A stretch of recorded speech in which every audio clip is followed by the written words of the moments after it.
kechirdim dedim, ama kechirmaganman. Alloh kechiradi, men Alloh emasman. Men bu gapni tushunaman. Ya'ni birini kechiraman deyish boshqa, kechirish boshqa.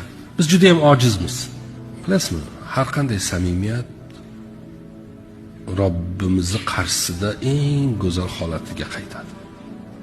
Domla aytdiki menga, o'zingga nima so'rasang, u kechirmagan odamingga 10 qatini so'ra.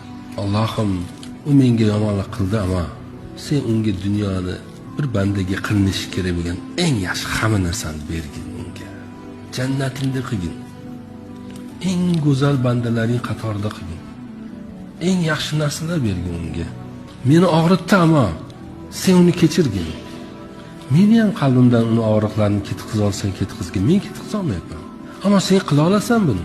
Men unga kuchim yetmaydi, ama sening kuching yetadi. Bir kuch ko'rsatib qo'yam deyishingiz ham mumkin.